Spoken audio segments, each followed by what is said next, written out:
তো হ্যাঁ guys, welcome back to my channel. তোমরা কেমন আছো? আশা করছি তোমরা তোমাদের নিজের বাড়িতে সকলেই ভালো আছো, আমিও ভালো আছি। তো দেখো, অন্যান্য দিন আমি ভিডিও শুরু করি রান্না থেকে। আজকে রান্না হয়ে গেছে, তারপরে আমি আমার ভিডিওটা শুরু করলাম। তো রান্নার পরে তো জানোই নানা রকম বিভিন্ন ধরনের বাসন বেরোয়, ছোট বড় মেজো খাটো। তো যাই হোক, অনেকগুলো বাসন বেরিয়েছে। সেগুলো আগেও কিছুটা রাখা ছিল, নিয়ে গিয়েছিলাম বাইরে, আর কিছুটা ছিল সেগুলো এখন নিয়ে গেলাম। তারপরে গ্যাসটাকে এখানে মুছে দিচ্ছি।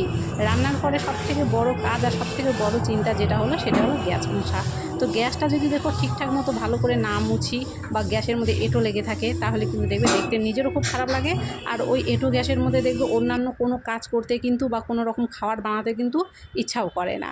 তো সেই জন্য প্রথমে গ্যাসটাকে পরিষ্কার করে মুছে নিলাম, আর বাসনটাকেও মেজে নিয়েছি। তো বাসন মাজাটা এখানে আমি দেখাতে যাইনি। তারপরে আজকে সকালে অনেকগুলো জামা কাপড় কেচেছিলাম। তো দুপুর হয়ে গেছে, যেহেতু মানে দুপুর গড়িয়ে গেছে প্রায়, মোটামুটি জামা কাপড়গুলো শুকিয়ে গেছে। তো জামা কাপড়গুলো প্রথমে এখানে সব উঠিয়ে নিলাম। উঠিয়ে নিয়ে যেখানকার জামা কাপড় ঠিক সেখানেই আমি রাখি। মানে আমার আবার যেখানকার জিনিস সেখানে রাখতেই না বেশ ভালো লাগে, দেখতেও ভালো লাগে, দরকারের সময়ও পাওয়া যায়। তো যেখানে যেটা থাকে ঠিক সেখানে সেটাকে ঠিকঠাকভাবে আমি গুছিয়ে রেখে দিচ্ছি। আর এখানে দুটো শার্ট কেচে দিয়েছিলাম, তো শার্টগুলোকে আয়রন করব। তো শার্টগুলো প্রথমে আমি আগে বোতাম খোলা আছে, বোতামটা লাগিয়ে আগে শার্টগুলোকে আগে ঠিক করে নেব, নিয়ে শার্টটাকে আয়রন করে দেব। তো দেখো, সকাল থেকে আমাদের কিন্তু নানা রকম কাজ করতে হয়। আমরা বাড়িতে থাকি জন্য অনেকে হয়তো ভাবে যে আমরা বাড়িতে কি কাজ করি, বাড়িতে কি কাজ আছে, কিন্তু বাড়িতেই তো সব থেকে বেশি কাজ থাকে। মানে রান্না, এক কথায় যাকে বলে জুতো পাট থেকে চণ্ডীপাঠ, সব কিছুই কিন্তু বাড়ির বউদেরকেই করতে হয়, সেটা কয়জন বোঝে। তো যাই হোক, দেখো শার্টের বোতাম দুটো লাগিয়ে নিয়েছি, আর এখন এখানে আয়রন করে নেব। তো আমার না যেটা মানে একটা বাটি কটের মতো থাকে, যেটার সঙ্গে তার লাগানো থাকে, সেটাকে টেনে নিয়ে আসে আয়রনটা করতাম আমি, তাহলে একটু সুবিধা হতো। সেই বাটি কটটা আমার নষ্ট হয়ে গেছে জন্য এখানে আমি বোর্ডের মধ্যে লাগিয়ে নিলাম। প্রথমে ঠিকঠাক করে সেট করে নিলাম আয়রনটাকে।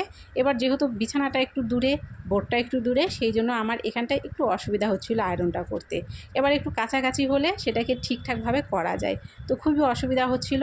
তো যাই হোক, সেই অসুবিধা হোক, সেইভাবেই একটুখানি চেষ্টা করলাম করার। আর মাথার উপরে ফ্যান চলছিল, ফ্যানের হাওয়াতে না জামাটা বারবার উড়ে যাচ্ছিলো, একটু অসুবিধা হচ্ছিল। তো সেই জন্য প্রথমে দেখো ফ্যানটাকে আমি অফ করে দিলাম। অফ করে দিয়ে একটু অসুবিধা হচ্ছে, তবুও জামাটাকে একটু ভালো করে আয়রন করার চেষ্টা করলাম এদিক ওদিক করে। তো দুটো জামা নিয়েছি, দুটো জামাই আমি আয়রন করব। তো দুটো জামা আমি এখানে দেখাতে যাইনি, এখানে আমি একটা জামাই তোমাদেরকে দেখিয়ে দিয়েছি। একটা জামাকে আমি আয়রন করে নিলাম, করে নিয়ে জামাটাকে এখানটায় প্রথমে ভাঁজ করে আমি রেখে দেবো। তো আয়রন করাটাও কিন্তু দেখবে একটা চাপের ব্যাপার।